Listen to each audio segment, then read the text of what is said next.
much they've improved since the beginning of the year. How much better are they than they were in the Talking about Virginia Tech, yeah. I mean, that's it's really kind of impressive to watch. Just obviously we're studying their offense and finding their rhythm. Obviously, they've settled on a few different quarterbacks. Their O-line, lineup has changed quite a bit, and you feel like they've kind of settled into something. There's maybe an injury issue at the right tackle spot. We'll see who starts there, but they just kind of stuck with their plan and continue to get better at what they do. And they're a good offense. They present a lot of challenges for us that we're going to have to prepare all the way up until kickoff to be able to handle. Is that a one quarterback, or do they have situational? It feels like they'll put number 4 in. Forgive me for not using names. I'm better with numbers. But number 4 is he's a really tremendous runner. 2 can run as well. But you feel 4 more in the red zone if they're going to change it up. But it feels like they're settling on 2. And you read a lot of things about how their record with 2 as a starter and those kind of things. But 4 is a dangerous runner, and 2 is as well. But 4 feels more like a running back that can throw, where 2 feels more like a quarterback that's able to run. If that kind of makes sense. Yeah. Coach to coach, what do you respect about what Bud Foster's done in his career? Cool. I mean, as a defensive coach, he's someone that I think all of us have looked up to for years. I mean, I remember my first time here at Pitt, before Virginia Tech left the Big East, and that was one of the teams that we always studied. It felt like he was ahead of the curve. His players have always played at a relentless pace, a relentless tempo. They clearly play very hard for that man, and they love him in the lunch pail and all those things that have gone along with him. He's someone that our profession is really going to miss. In what way was he ahead of the curve?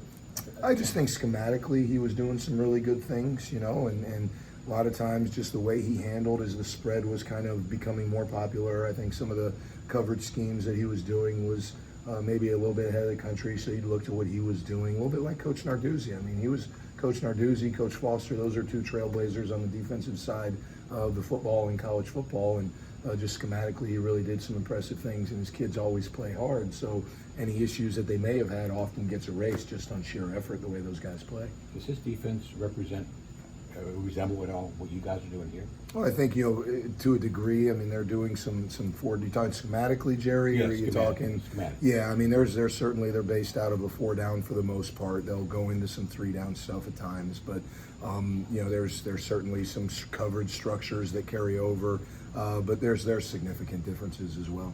Can you talk a little bit about Deslin's play in the last few weeks, and do you think he's getting a little overlooked in your group? I mean, that's up to you guys, who you choose to write about. I mean, certainly Jalen's early press with the stats is going to get him a lot of deserved attention. Pat Jones and some of the production he's had, but I think it's fair to say Deslin deserves some attention. He's played really hard, really well. I think our room, really roots for each other to continue to improve and do well, and he certainly came up big, this past Thursday night. But he's been just kind of one of those guys that gets. Talk about Coach Narduzzi's 3% better. He's a poster child for that, and he's going to have those moments where his opportunity shows up and he can make big plays. And I'm proud of him for that, because he's never wavered just in terms of how he approaches his preparation and his game and his goal to improve. And that's you guys are now seeing that on game day, where his production is improving. He really reminds me of where Pat was, maybe a few months ago. So I'm excited for him. I know you guys are focused week to week, but what's JT's NFL potential when you look at that? Yeah, I mean, in my opinion, I don't think there's any doubt that he can play at that level. He's certainly a redshirt sophomore. We all know it's his 3rd year, and those decisions we'll worry about after the season and guide him as necessary. But I have no doubt that in time he can play in the NFL. I mean, I think he's the leading sack guy in the country for an interior D lineman. I think that's accurate. But is that accurate, Yes, EJ? sir. Yes, Yeah. sir. I mean, it's his relentless pursuit to get better. He's wanting to improve some of his techniques in the run game, and he's been productive. The sacks speaks for themselves, and I've been fortunate. I've been around a lot of guys that played in the NFL, and he's every bit as good as those guys I've coached, and I think he's got a chance to play for a long time. Charlie, as the games go on, 92 gets bigger. It's kind of this must-win for the Coastal. What do you tell your guys about this shot on Saturday?